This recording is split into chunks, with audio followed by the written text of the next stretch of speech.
Hello, my name is Rachel Figueroa, and this is my final research project on artist Edmonia Lewis.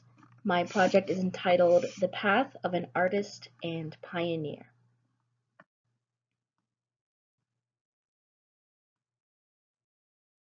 So for my research paper, I wanted to explore how Edmonia Lewis manages to kind of blend in with other renowned artists of the time, and also how at the same time she manages to convey her own unique messages about her personal story and experiences. And I think in order to do that, we first have to explore her past a little bit. She was born between 1843 and 1845 in upstate New York, and she lived among the Chippewa Indians with her mother until she became a young adult and went to a Catholic university called Oberlin College.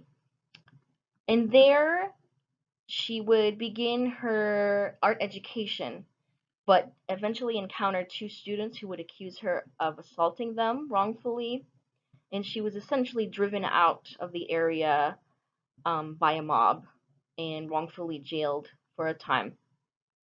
She found a safe haven in Boston eventually among some abolitionists who would serve as her mentors, and they would introduce her to the neoclassic style of sculpture work and sort of give her her first open space to explore herself.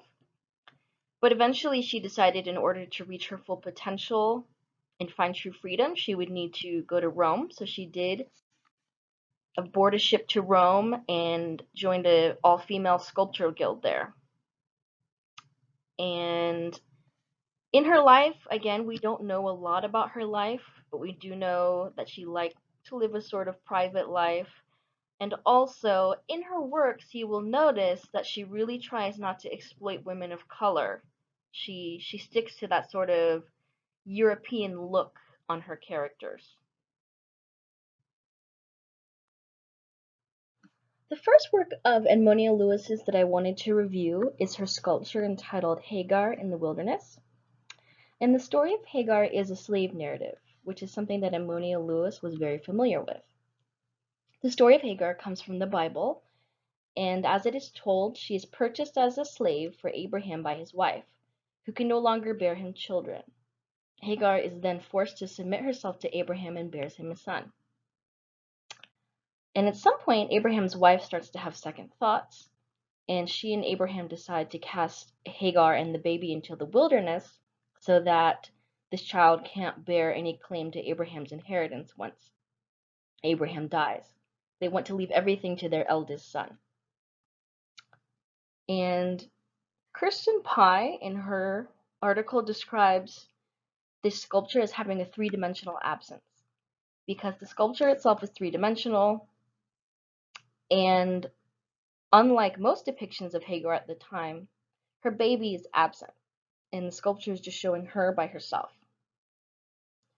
Pye goes on to argue that this is intentional, and Edmonia Lewis follows the version of Hagar's story in which she leaves her baby behind, because not only can she not bear his cries, his hunger cries, but this baby also reminds her of her shame.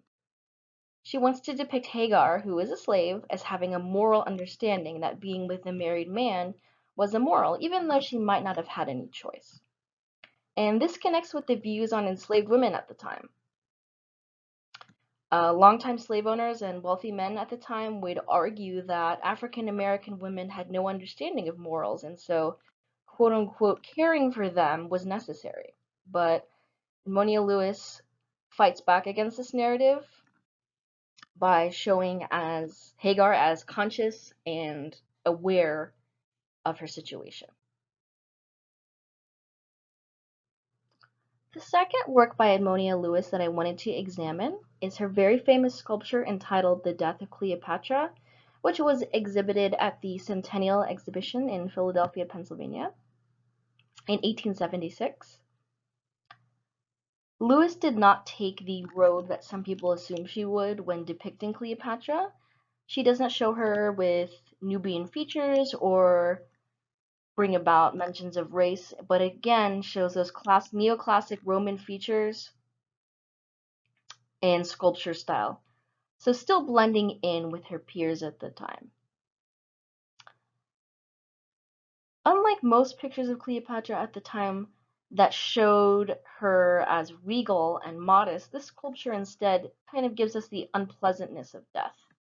Cleopatra's mouth has fallen open, her clothing is disheveled, her breast is bared, and she's alone, unlike many other depictions in which she is accompanied by her two slaves.